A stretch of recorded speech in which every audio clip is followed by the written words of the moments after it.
Ladies and gentleman, আপনারা হয়তো জানেন এই রেস্টুরেন্টের ওনার আজ 2 মাস হলো স্বর্গবাসী হয়েছে। তাই এখন সব সম্পত্তির দায় দায়িত্ব ওনার মেয়ে সাথী মায়ের হাতে তুলে দেওয়া হবে। বিল সাহেব, আপনি উইলটা পড়ে শোনান। এখানে লেখা আছে, আমি রাকিব চৌধুরী সাথী চৌধুরী অর্থাৎ আমার মেয়ের হাতে আমার অর্ধেক সম্পত্তির মালিকানা তুলে দিলাম। অর্ধেক সম্পত্তি মানে? স্যার, তোমার নামে অর্ধেক সম্পত্তি রেখে গেছে, আর বাকি অর্ধেক? যাকে তুমি বিয়ে করবে সে পাবে। হাই বিউটি, আমার নাম শাকিল রয় অ্যান্ড রয় কোম্পানির মালিকের ছেলে। আমার তোমাকে পছন্দ হয়েছে। I love you.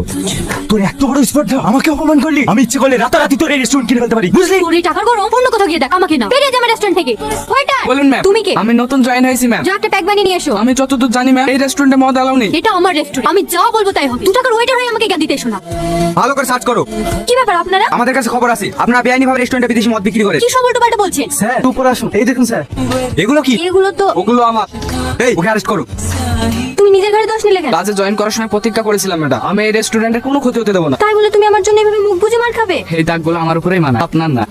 ছেলেটা অনেক ভালো মানুষ, তাই না আঙ্কেল? হ্যাঁ। অন্য কাউকে যখন বিয়ে করতে তখন আমার সাথে বিয়ে করেছিলে কেন?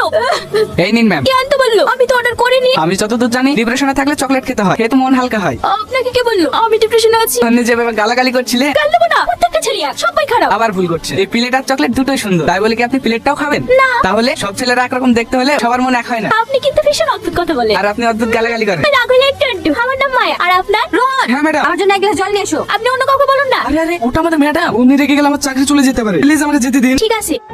এই নিন ম্যাম। কি অত গল্প করছিল ওর সাথে? তোমাকে অত কিছু দেখতে হবে না, তুমি শুধু আমার দিকে খেয়াল রাখবে, বুঝেছো? ঠিক আছে ম্যাম। আর শোনো, বারবার ম্যাডাম বলার দরকার নেই, আমাকে সাথী বলে ডাকবে। সাথী তুমি? তো সাহস কি করে হতো মেয়ের সাথে ঘোরা? আমি আর পারছি না, তুমি কি বোঝো না আমি তোমাকে কত ভালোবাসি? দেখো সাথী, আমি তোমাকে সম্মান করি ঠিকই, কিন্তু ভালোবাসতে পারবো না। এত রাতে আমাকে ডাকলে কেন? তোমার সাথে কিছু কথা আছে, গাড়িতে উঠে এসো। বলো।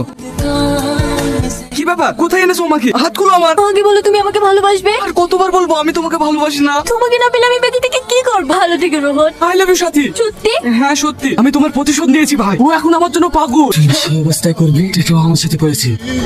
সাথে আমি তোকে অনেক ভালোবাসি। I love you. তোর এত বড় সাহস, তুই নিজের বন্ধু বলে পরিচয় দিয়েছি বলে কি ভেবেছিস আমার ভালোবাসা পেয়ে যাবি? বাবা ঠিকই বলে, ছোট লোকদের সাথে কখনো বন্ধুত্ব করতে নেই। আমি তোকে সত্যি অনেক ভালোবাসি। দূর হয়ে যাওয়ার চোখের সামনে থেকে।